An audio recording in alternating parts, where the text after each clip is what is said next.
Je vais aller focus sur la partie investissement startup pour que les gens comprennent comment ça marche. C'est le fait d'injecter des fonds dans une jeune entreprise innovante à fort potentiel de croissance avec un haut risque. Et donc, on va commencer par quelques exemples. Donc, Alibaba, son histoire, ça a été fondé en 1999 par Jack Ma. Très rapidement, il a reçu des investissements de sa famille, de ses amis, de ses proches, d'une valeur de $25,000. Donc, il a démarré avec $25,000.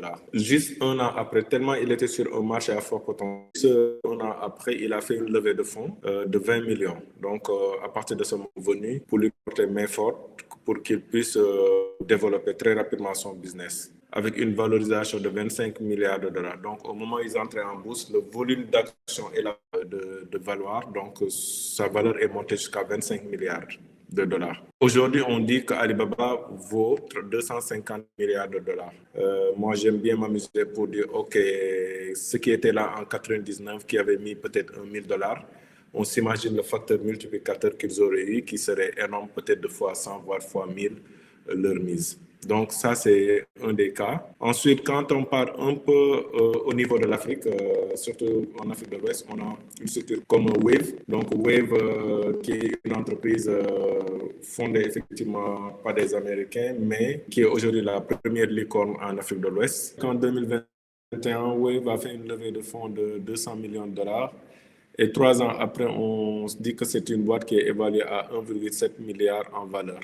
La deuxième structure, c'est Paystack. Paystack est une structure nigériane qui a été fondée en 2016 et qui a reçu très vite un investissement de 120 000 dollars. 2 ans après, ils ont réussi à faire une levée de 10 millions. Donc, déjà, vous imaginez le facteur multiplicateur 2 ans après. Et en 2020, eux, ils ont été carrément rachetés par Stripe.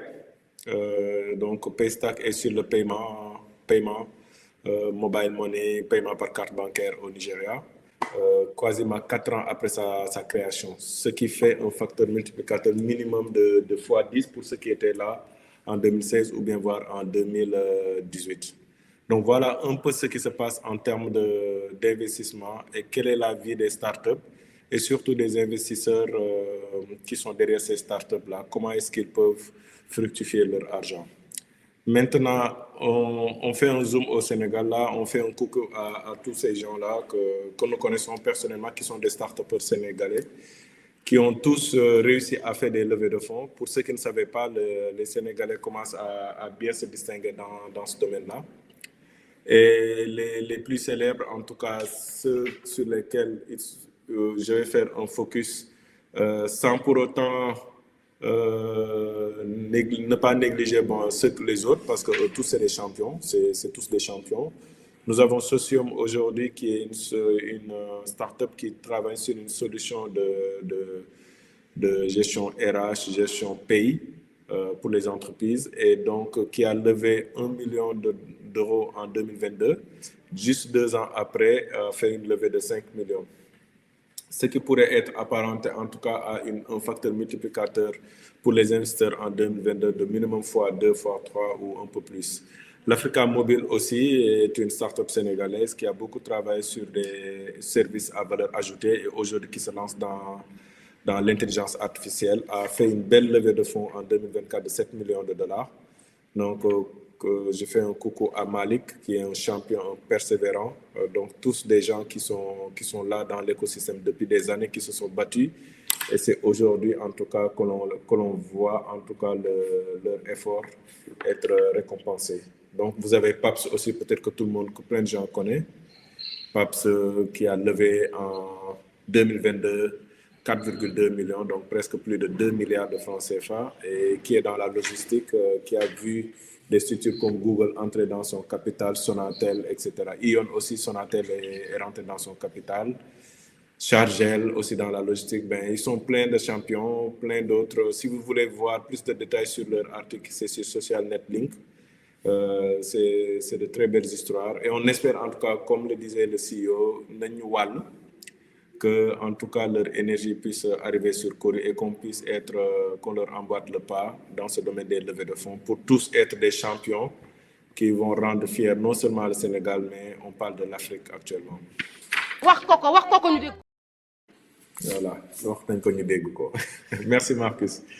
Alors, ici, on va faire un peu de mathématiques, on va être un peu plus technique pour expliquer aujourd'hui, si vous investissez, comment les choses évoluent pour vous individuellement. Alors, ici, je prends le cas d'une startup aujourd'hui qui peut être valorisée à 100 millions. Je ne mets pas d'unité, chacun se mettra sur son unité. Et donc, qui veut faire une levée de fonds de 10 millions, donc qui décide de céder 10% de ses parts en levée de fonds. Donc, quand on fait une levée de fonds, on libère des parts que l'on veut céder à d'autres qui vont rentrer dans le capital. Donc, s'ils font une levée de fonds de 10 millions, cela veut dire qu'ils sont à 10%, ça veut dire que leur valorisation serait de 100 millions. Alors, si vous, individuellement, vous mettez 1 million, cela veut dire que concrètement, que vous avez pris, entre guillemets, 1% de cette boîte-là et vous avez participé dans cette levée de fonds de 10 millions. Ensuite, qu'est-ce qui va se passer? Donc, cette start-up-là, ayant réussi sa levée de fonds, va utiliser, par exemple, cet argent-là pour développer son business, augmenter les volumes. Par exemple, ici, j'ai mis expansion dans un pays. Donc, 2 ans après, 3 ans après, qu'est-ce qui va se passer avec cette startup-là? Elle aura atteint ses objectifs. Et une fois que les objectifs sont atteints, cette startup va vouloir maintenant avoir d'autres ambitions, c'est-à-dire aller vers 10 pays. Donc, elle aura besoin encore de plus de fonds. Là, elle fait une nouvelle levée de fonds. Cette fois-ci, décide de libérer 10% encore, mais pour une valorisation de 100 millions. Pourquoi? Parce que la startup a pris de la valeur, a fait de grandes réalisations et donc sa valeur a augmenté. Donc, cette levée de fonds de 10 millions, de 100 millions pour une valeur pour 10% de son action supplémentaire, cela veut dire que cette startup vaut maintenant 1 milliard.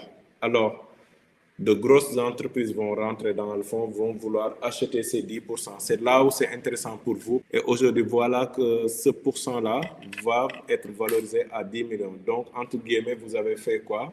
Du x10 avec cette startup-là.